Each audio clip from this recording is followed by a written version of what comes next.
Hi, it's Grandpa from Grammy and Grandpa Read, and today's book is Lucky Old Leprechaun, written and illustrated by Jana Dillon. And it's a Public and Publishing Company book. Here we go. Lucky Old Leprechaun.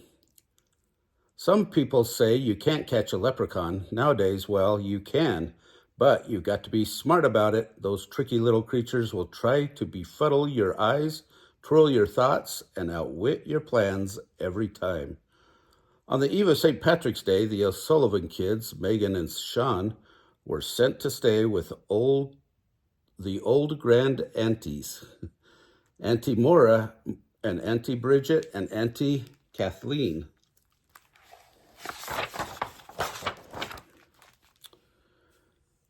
Sure, and you might think Meg and Sean would hate spending St. Patrick's weekend with three very old ladies. Oh, but that's upside down thinking.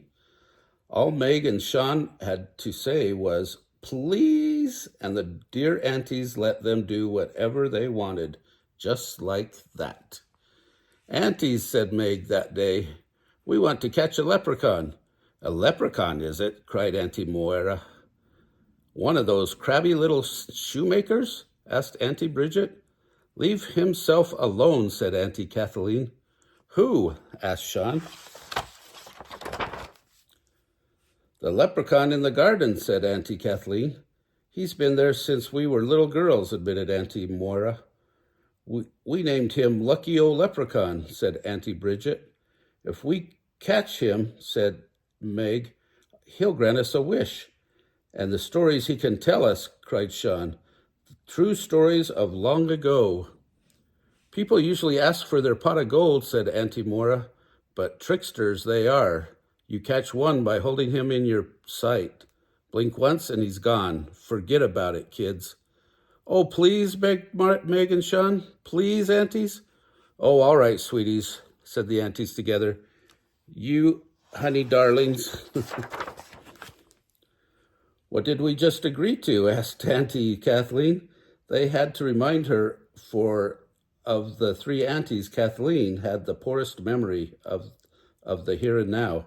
But as for the long gone, she could recall every detail. Remember, sisters, Lucky Old Leprechaun always lived under one thorn bush or another. You'll need the shovels, kids. Once outside, Sean said, okay, I'm ready.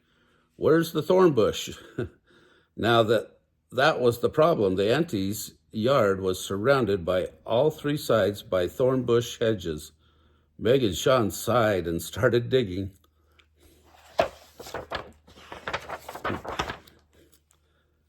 At sunset, Auntie Kathleen called, dinner, darlings.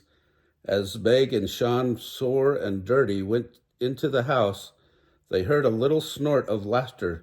Looks like you won't be capturing any leprechauns today, mocked a little Irish voice.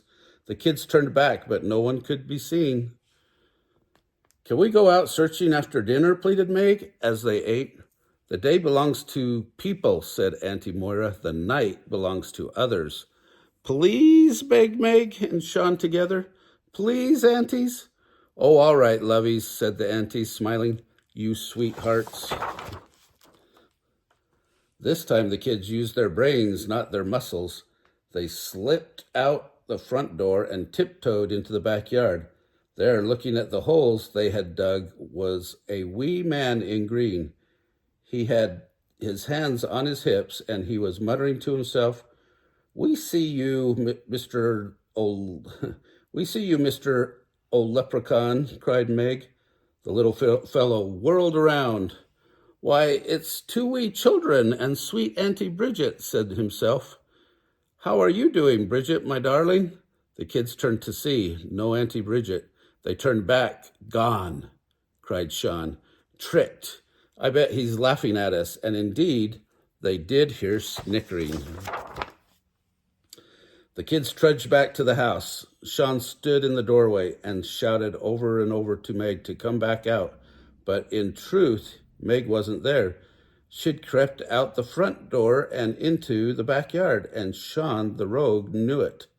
There was Lucky Leprechaun. How are you? How are you? Laughing as he listened to Sean. I see you, Mr. O'Leprechaun, shouted Meg.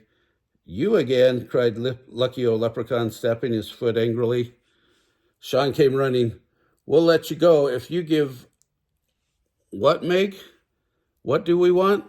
His pot of gold? But is that really what we want? Quick, Meg, what? I don't know, wailed Meg. I guess so. I guess the pot of gold. Granted, said Lucky O'Leprechaun easily. He took a candle from his pocket and lighted it. I'll just put my candle down to mark the spot. See? And on my honor, I won't move it while you get your shovels. Is that good enough? Well, yes, said Meg, surprised by how easy it was.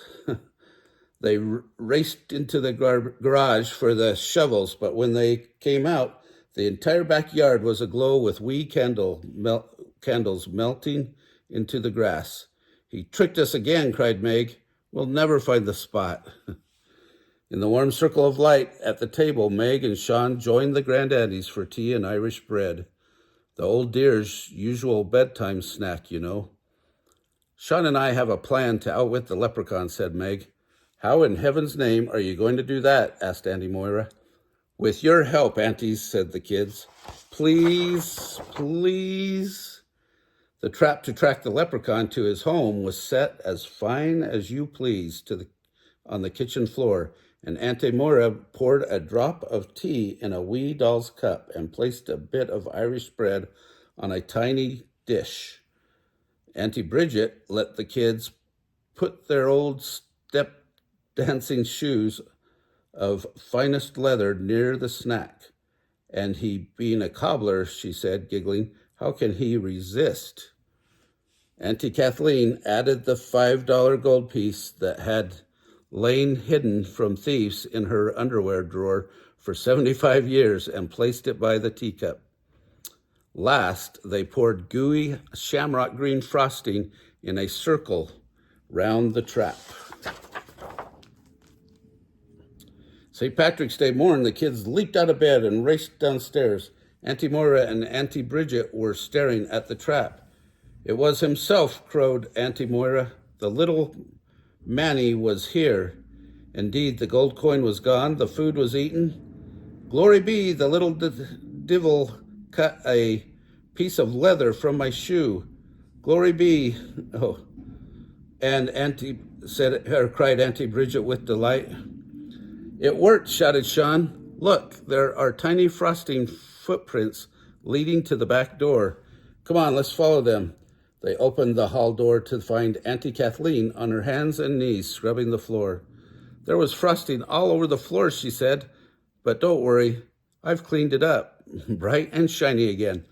Musha, you didn't, cried Auntie Moira. But Meg and Sean ran past Auntie Kathleen and out the door. The green footprints began again and led to the hole in the ground under a thorn bush. But how do we get him to come out? Whispered Sean. Auntie Bridget removed one of her gold earrings. Put it outside his door, dearies, and hide. Sure, and it didn't take long before that little miser came out with his eyes aglow, staring at the gold. We see you, old leprechaun, shouted Meg, pouncing on him.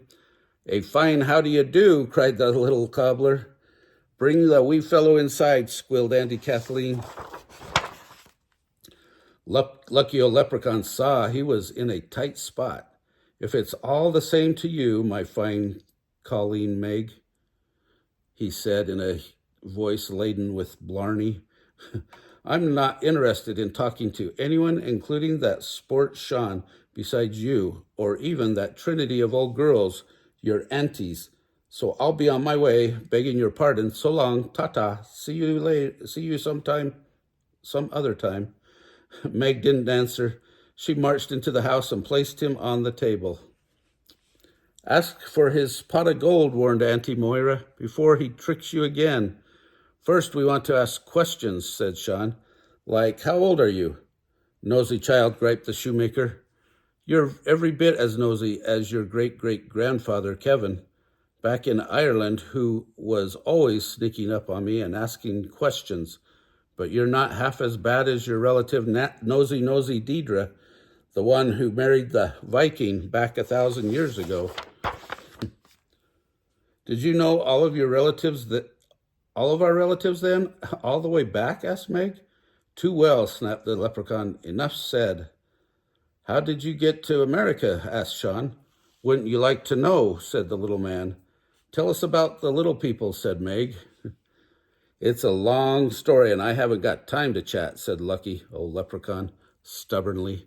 I'm not answering another nosy question. Meg and Sean whispered into each other's ear and nodded. We'll have our wish, said Meg. Well, demanded the leprechaun. He hugged Auntie Bridget's gold earring tightly to his chest. Well, what is it? The aunties leaned forward to hear. Our wish, said Meg, is that you come back to us every St. Patrick's Day and answer all our questions. No gold? Asked the little miser, looking truly shocked. With gold, we could only buy things that anyone can buy, said Meg. It would soon be gone. But hardly anyone in the world has a leprechaun to talk to, said Sean. Agreed, shouted Lucky, leprechaun. I'll do it. See you next year, called Meg as the leprechaun leaped off the table. On St. Patrick's Day, Lucky leprechaun shouted. Top of the morning to y'all, and the rest of the day to yourself, piped Sean in a true St. Patty's style. Oh, that's a good story. Was that something you would wish for? That you'd be able to talk to a leprechaun every St. Patrick's Day for the rest of your life instead of getting gold? Anyway, if you like this book, smash the like button down below. Subscribe to our channel. Give us a big thumbs up. Tell all your friends to subscribe to Grammy and Grandpa Read. And watch the playlist for leprechauns and the playlist for St. Patrick's Day.